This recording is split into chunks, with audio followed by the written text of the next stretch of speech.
Kenapa sih nama podcast kita dikasih nama Lontoleok? Kira-kira filosofi di baliknya apa?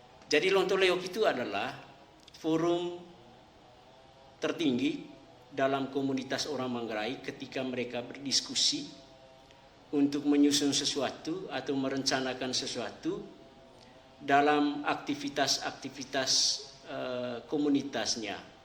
Jadi keputusan diambil itu membutuhkan legitimasi yang kuat ya dari semua stakeholder dalam forum Lontoleo. Nah, demikian juga dalam konteks pelaksanaan pemilu. Legitimasi yang besar, yang tinggi dari semua masyarakat, terutama pemilih yang memenuhi syarat, itu memberikan dukungan yang luas terhadap hasil pelaksanaan pemilu atau pemilihan itu sendiri. Lonto itu duduk. Duduk dalam bahasa Manggarai ya Pak? Iya, duduk dalam bahasa Manggarai. Kemudian leok itu melingkar. Jadi duduk melingkar. Tidak ada yang di depan, juga tidak ada yang di belakang. Semua orang mempunyai jarak yang sama pada pusat pembicaraan.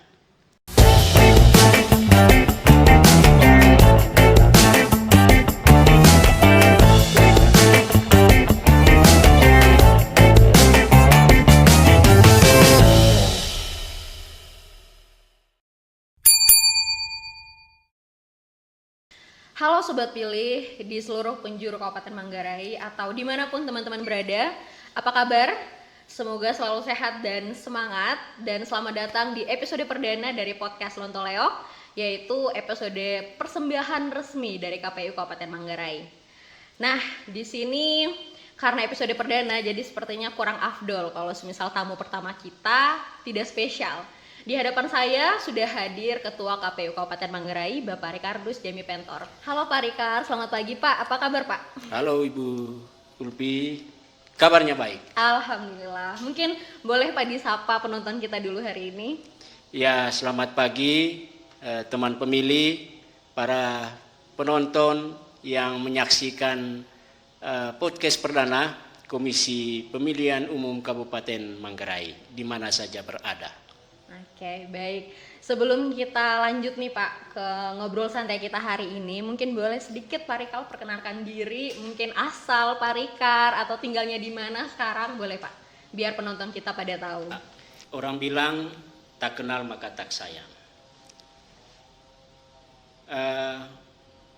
Nama lengkap saya Rikardus Jami Pentor.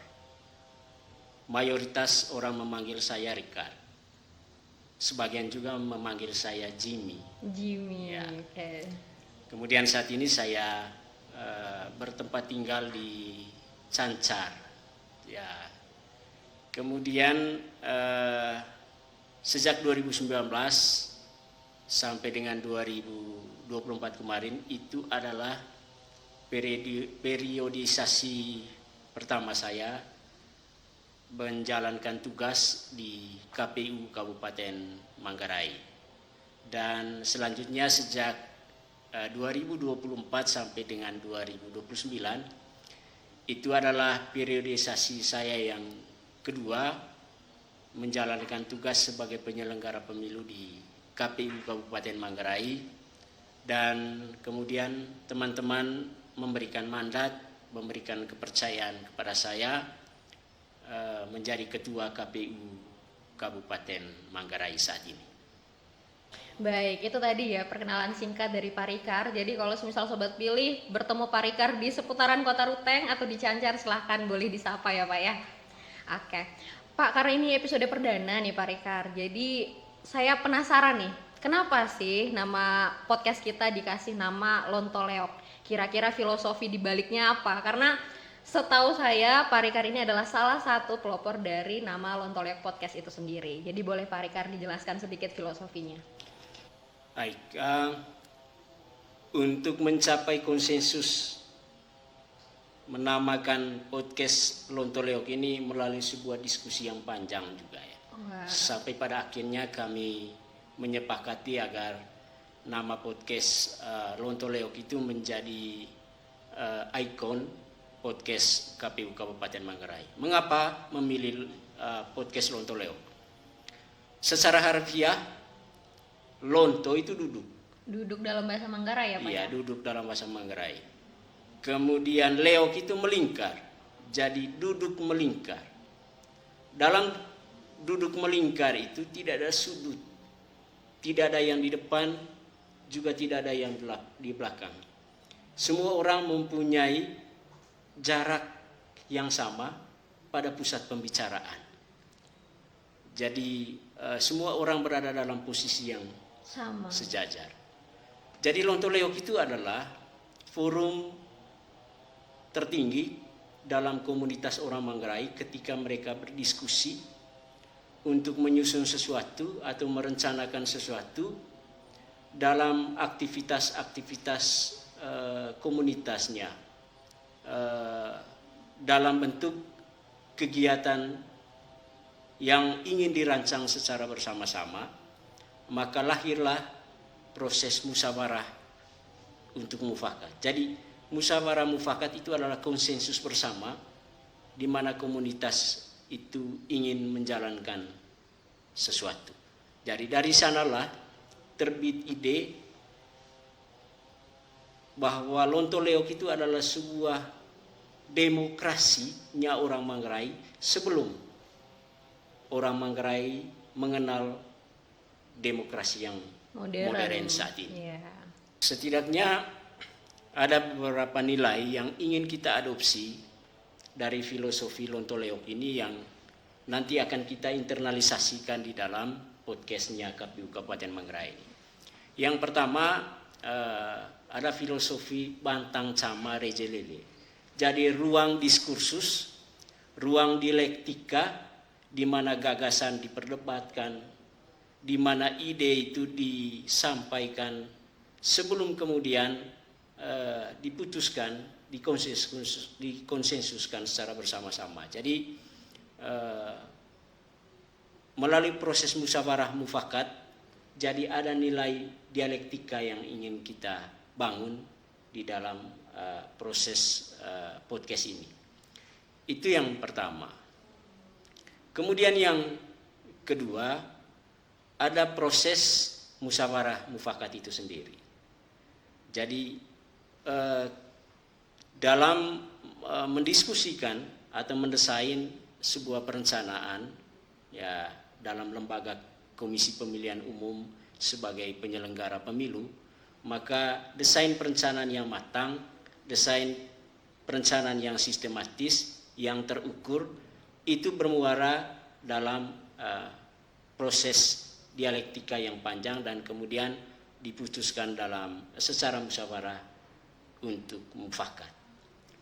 Kemudian yang ketiga,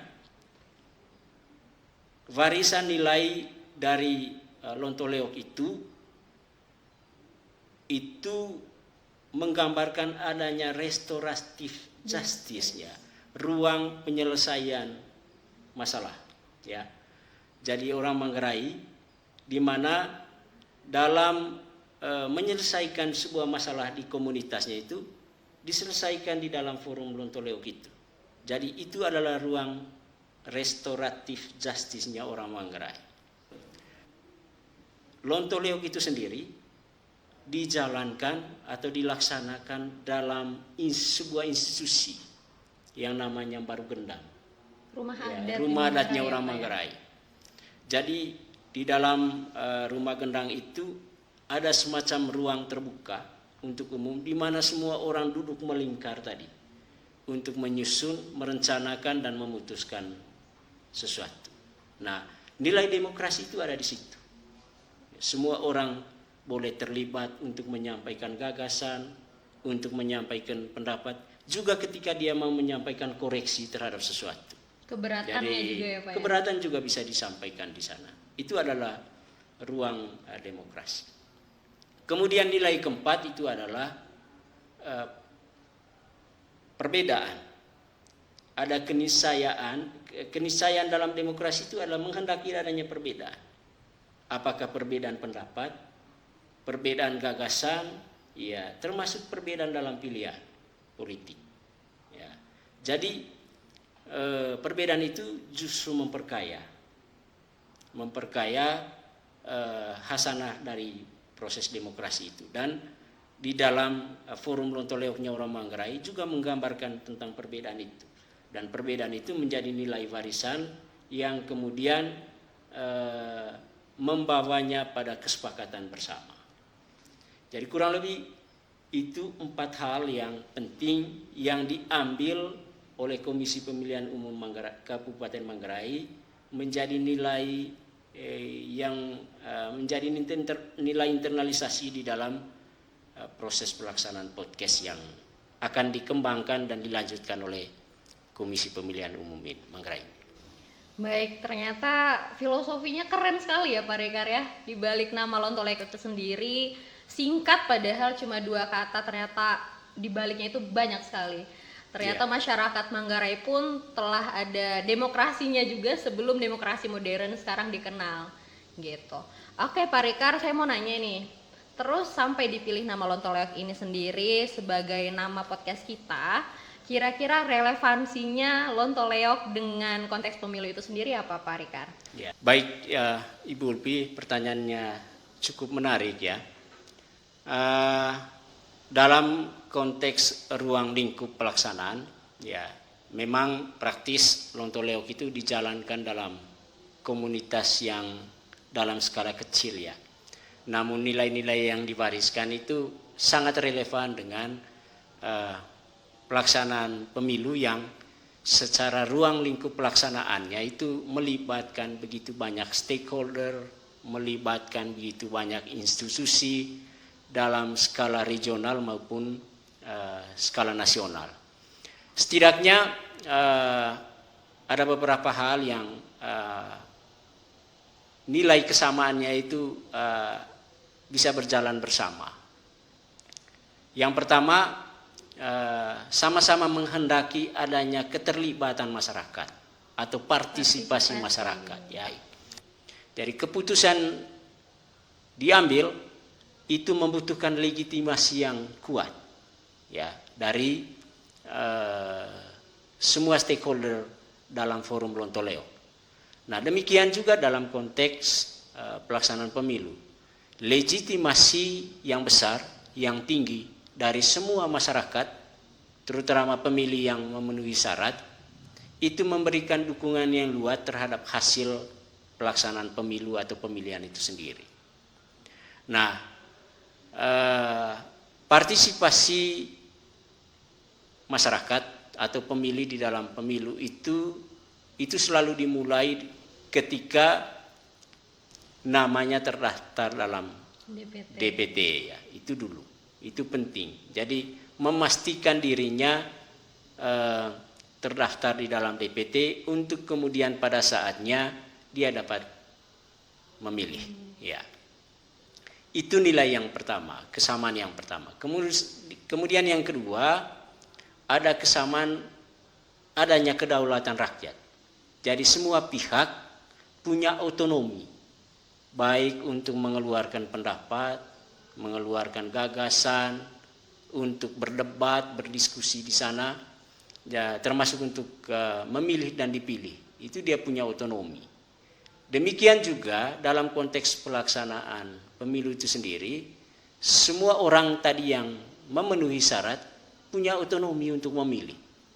Jadi di dalam proses penyelenggaraan pemilu ada asas ya, ada asas penyelenggaraan pemilu, asas langsung, umum, bebas, rahasia, jujur dan adil. Dan itu adalah implementasi di mana kedaulatan rakyat itu dijalankan. Apalagi kalau kita mengacu kepada definisi pemilu itu sendiri, ya pemilu itu adalah pelaksanaan kedaulatan rakyat, ya, untuk memilih para pemimpin.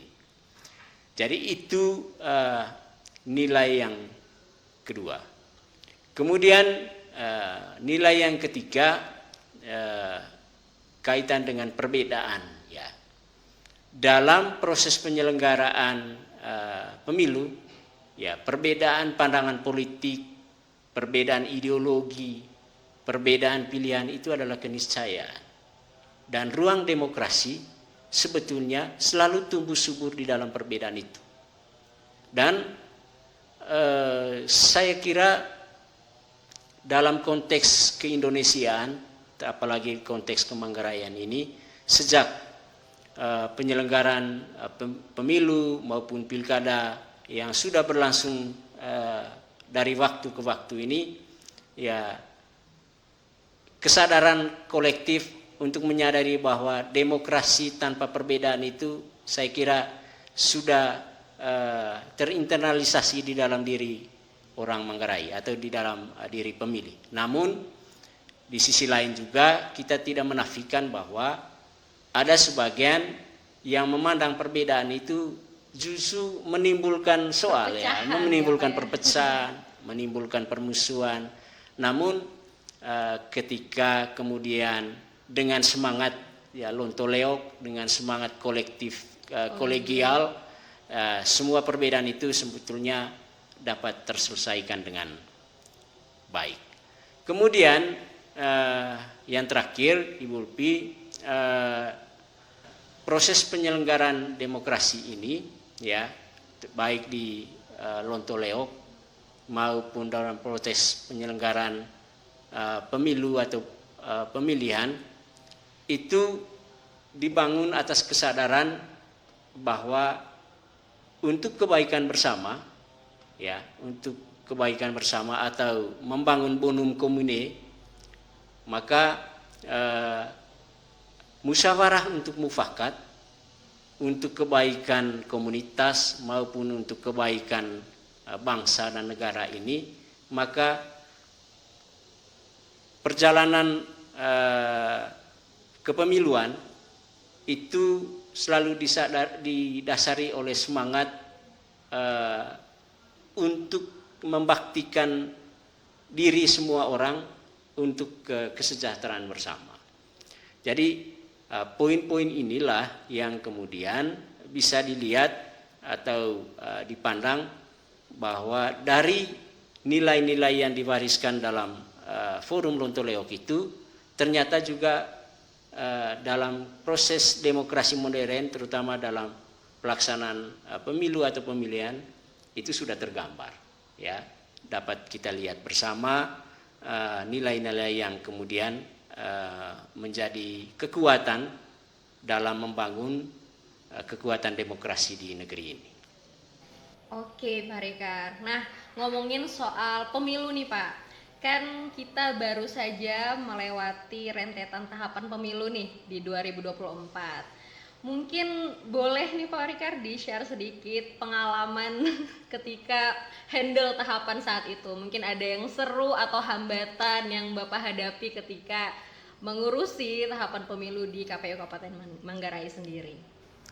Ya, Ibu Ulpi, itu saya kira pelaksanaan pemilu dan pemilihan tahun 2024 itu memberikan pengalaman yang tersendiri, pengalaman yang luar biasa bagi saya maupun secara khusus bagi Komisi Pemilihan Umum Kabupaten Manggarai, karena menjalankan pemilu dan pemilihan dalam rentang waktu yang sama.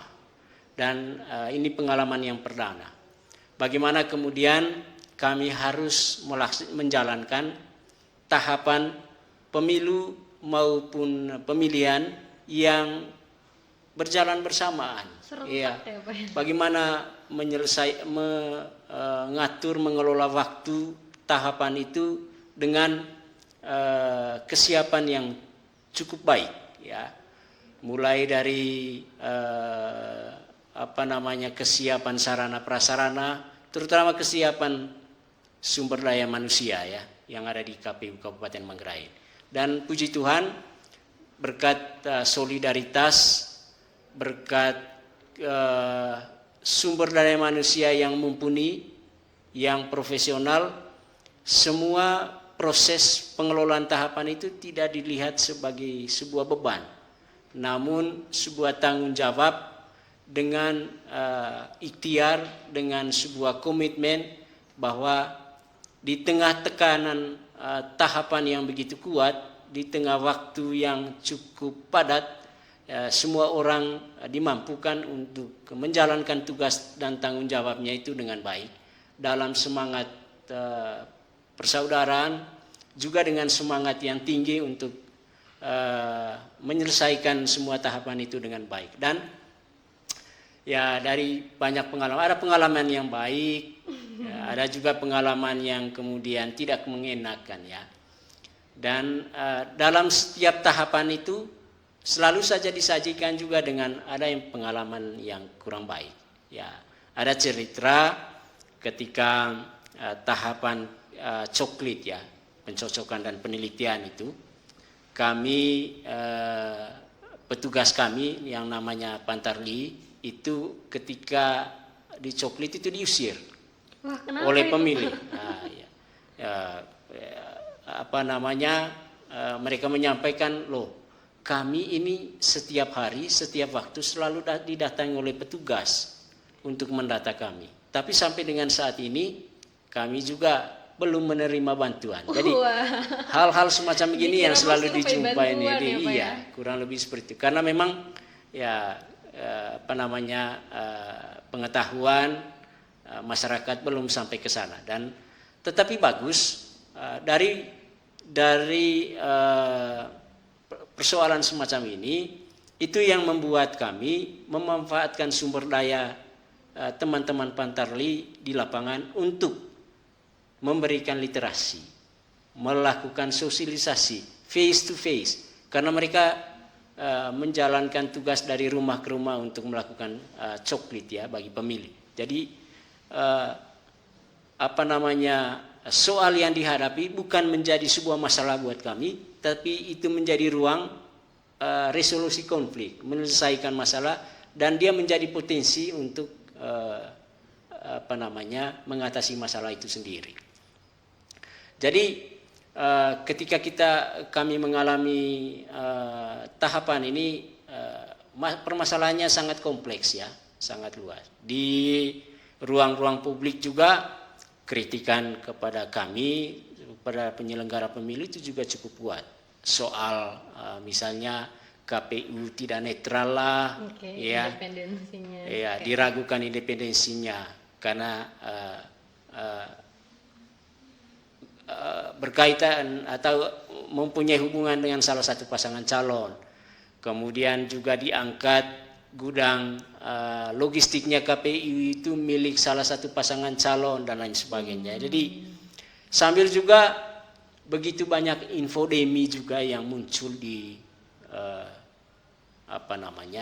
di media sosial ya, akun-akun palsu ya, kemudian hoax, kampanye negatif, kampanye hitam, itu semua tersajikan di dalam media sosial yang kemudian menjadi bagian yang selalu kita perhatikan juga, bahwa itu bagian dari tantangan kami sebagai penyelenggara pemilu. Namun ketika tadi di bagian awal saya sampaikan, ada konsistensi, ada komitmen untuk menjalankan sejujur-jujurnya semua tahapan pemilu ini untuk kebaikan bangsa dan negara, juga berkat kesiapan sumber daya manusia yang mumpuni, yang profesional, yang disiplin, yang dimiliki oleh KPU Kabupaten Manggarai, maka semua itu bisa diatasi dengan baik. Dan dalam konteks penyelenggaraan pemilu dan pemilihan tahun 2024, kami bersyukur karena tidak ada ruang sengketa di sana. Ya. Aman-aman saja.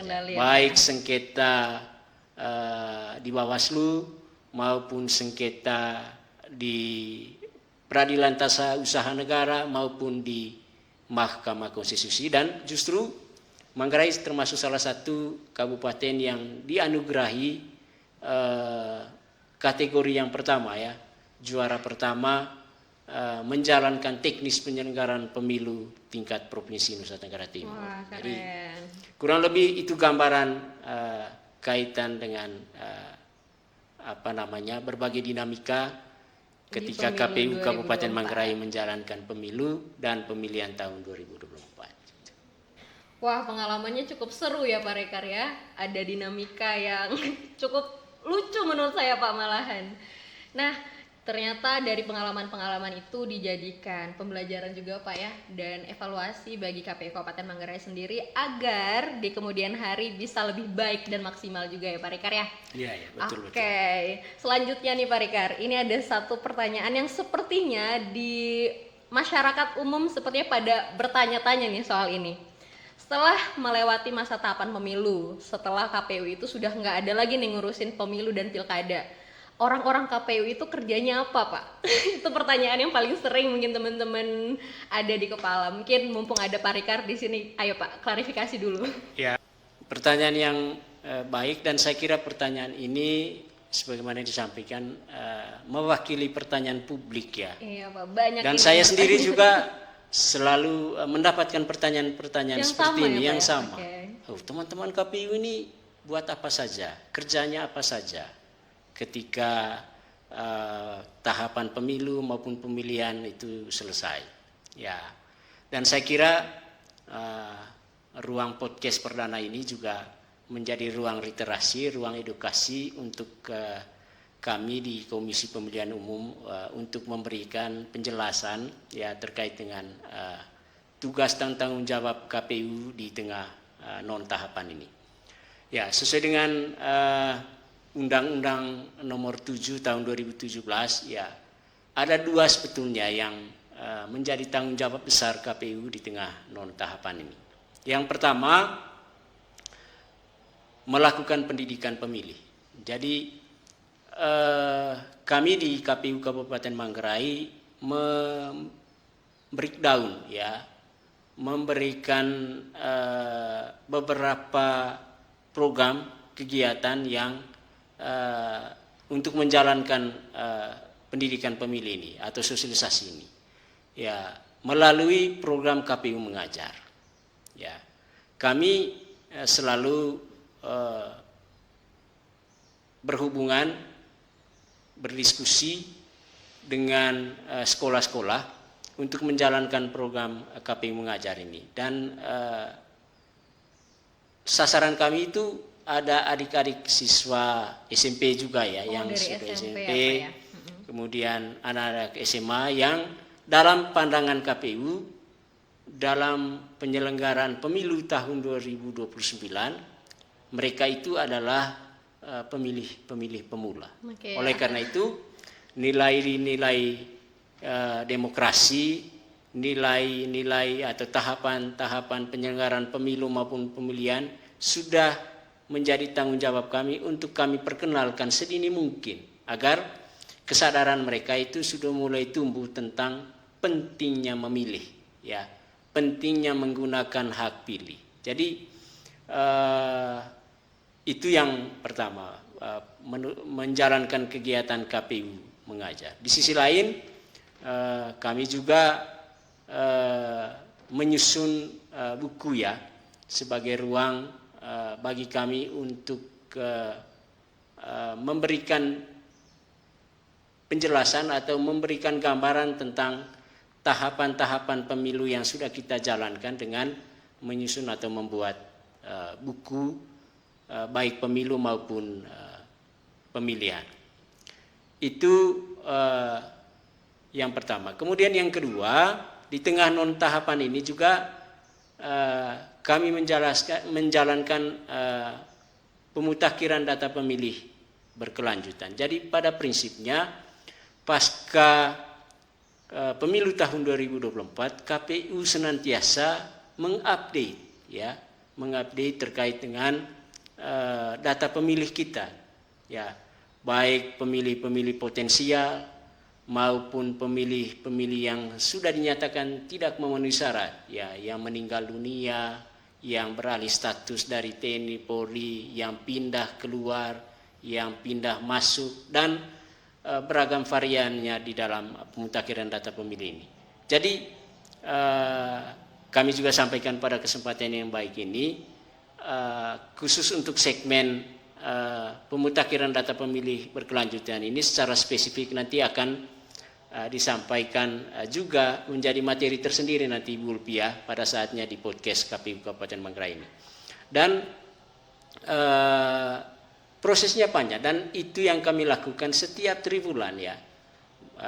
Di triwulan pertama, triwulan kedua, ya sampai dengan triwulan yang keempat. Jadi kami selalu melakukan updating terhadap pengelolaan data pemilih berkelanjutan sampai dengan pada saatnya tahapan pemilu tahun 2029 dijalankan, terutama untuk tahapan pemutakhiran data pemilih, baru kami akan menuntaskan atau memberhentikan proses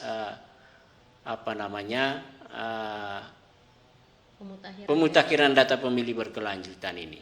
Itu yang berikut. Namun agenda internal juga kami selalu lakukan juga Ibu Elvi, terutama pada aspek tata kelola kelembagaan ya, meningkatkan disiplin, meningkatkan kapasitas sumber daya manusia, meningkatkan profesionalisme, itu menjadi kegiatan internal yang selalu kami jalankan di KPU Kabupaten Manggarai agar pengetahuan ya, keterampilan itu senantiasa menjadi jiwa, menjadi semangat, menjadi spirit yang dimiliki oleh semua person yang bekerja di KPU Kabupaten Manggarai. Jadi aspek tata kelola kelembagaan dan aspek penguatan kelembagaan itu juga menjadi bagian di mana KPU menjalankan aktivitasnya di tengah non tahapan ini. Jadi kurang lebih itu yang bisa kami gambarkan terkait dengan pertanyaan tadi apa yang dikerjakan atau apa yang dilakukan KPU di tengah non tahapan ini. Oke, itu tadi ya penjelasan Pak Rikar, sepertinya sudah mewakili nih, sudah bisa diklarifikasi buat penonton mungkin yang masih bertanya-tanya kira-kira orang-orang KPU ini padahal sudah non tahapan nih Pak, sudah tidak ngurusin pemilu lagi, kok masih ke kantor setiap hari dari Senin sampai Jumat, dari jam 8 sampai jam 4 sore tetap pada ke kantor setiap hari, ngapain?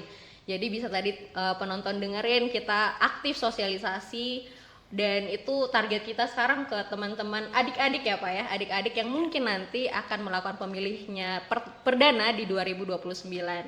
Dan ini masih berjalan sampai sekarang ya Pak ya? Ya betul Ibu Elvi. Iya. Kita juga masih aktif berkoordinasi sama sekolah-sekolah yang akan kita lakukan sosialisasi itu sendiri. Kemudian juga nah pemutakhiran data nih. Pemutakhiran data ini konsepnya berarti kita nyicil ya Pak ya kerjanya. Ya, nyicil data betul. Untuk 2029 nanti. Betul gitu. Ibu. Oke. Baik Pak Rikar, ini kita masuk ke closing nih Pak. Terakhir sebenarnya. Dari semua hal yang tadi Pak Rikar sudah sampaikan di ngobrol santai kita nih, apa harapan dari Pak Rikar sendiri secara personal ya Pak ya untuk podcast Lontoleo kita? Podcast ini menjadi ruang edukasi bagi semua masyarakat, ruang untuk kami menyebarkan informasi terkait dengan demokrasi, terkait dengan proses penyelenggaraan pemilu maupun pemilihan. Kemudian podcast ini harus juga menjadi ruang diskursus ya, ruang perdebatan nilai, ruang pertukaran gagasan yang tidak hanya pematerinya pada saatnya hanya orang KPU sendiri, tapi kita akan melibatkan juga stakeholder lain ya, rekan-rekan pengawas, memberikan perspektif terkait dengan penyelenggaraan pemilu dari aspek pengawasan. Kemudian kita juga akan mengundang teman-teman pimpinan partai politik untuk membicarakan tentang bagaimana menjalankan konsolidasi demokrasi yang lebih sehat, yang lebih bermartabat dalam penyelenggaraan demokrasi di Manggarai ini. Kemudian kita juga nanti akan melibatkan teman-teman pemuda melalui teman-teman OKP ya, untuk mereka juga memberikan perspektif atau memberikan pandangan mereka tentang bagaimana demokrasi versi mereka. Kemudian kita juga akan mengundang teman-teman pemilih pemula, teman-teman aktivis perempuan, teman-teman NGO untuk menjadikan podcast ini menjadi ruang bersama, ruang konsolidasi gagasan, sehingga nanti ketika semua orang memberikan perspektif terkait dengan konsolidasi demokrasi, saya kira itu akan menjadi referensi juga ya bagi banyak orang ketika mereka pada saatnya setia untuk menyaksikan, setia untuk menonton penyebaran informasi Komisi Pemilihan Umum Kabupaten Manggarai ini melalui ruang podcast ini. Dan KPU Kabupaten Manggarai ya akan berjuang semaksimal mungkin untuk senantiasa menghadirkan episode selanjutnya podcast ini dengan narasumber-narasumber yang saya kira akan mumpuni untuk menjelaskan ya berbagai hal terkait dengan demokrasi, terkait dengan tahapan-tahapan pemilu maupun pemilihan melalui ruang podcast ini. Saya kira itu harapannya Ibu Ulfi. Kan saya juga perlu sampaikan perlu ada feedback ya dari masyarakat yang menyaksikan, manakala ada kritikan, ada masukan yang konstruktif demi perbaikan, demi tata kelola podcast ini, agar ruang podcast ini menjadi ruang yang berkualitas terkait dengan penyebaran informasi untuk memperkuat konsolidasi demokrasi di Manggarai ini. Saya kira itu Ibu Ulfi. Nah, itu tadi harapan dari Pak Rikar ya untuk media podcast Lontoleok itu sendiri. Jadi akan menjadi media share informasi dan edukasi juga bagi masyarakat atau penonton yang sekarang sedang mendengar, khususnya di sekitaran Kabupaten Manggarai. Dan juga kita terbuka ya Pak ya dengan masukan, kritik atau apapun, boleh banget nanti penonton sampaikan di kolom komentar kita. Dan juga KPU Kabupaten Manggarai punya media sosial lain nih, ada Facebook, X, TikTok, dan Instagram, namanya juga @KPU Kabupaten Manggarai. Jangan lupa di follow. Oke Pak, nanti jangan lupa penonton pada follow. Silahkan kalau misal ada mau sampaikan aspirasi atau kritik, boleh banget di komentar atau di DM juga boleh. Oke, baik nih Pak Rikar. Berhubung karena pertanyaan yang saya buat sudah habis di episode perdana ini, jadi saya mau ucapkan terima kasih banyak Pak Rikar karena sudah meluangkan waktunya di episode perdana ini. Ya, sampai ketemu lagi dalam episode selanjutnya. Oke. Bye-bye. Nah, teman pemilih, itu tadi obrolan singkat kita bersama Ketua KPU Kabupaten Manggarai, Bapak Rikar. Dan jangan lupa ikutin terus episode-episode yang akan ada berikutnya, karena pembahasannya akan lebih teknis dan sudah pasti lebih seru. Dan jangan lupa like, komen, dan subscribe juga channel YouTube kita. Dan saya Ulfi pamit undur diri, sampai jumpa di Lontoleok selanjutnya. Dadah.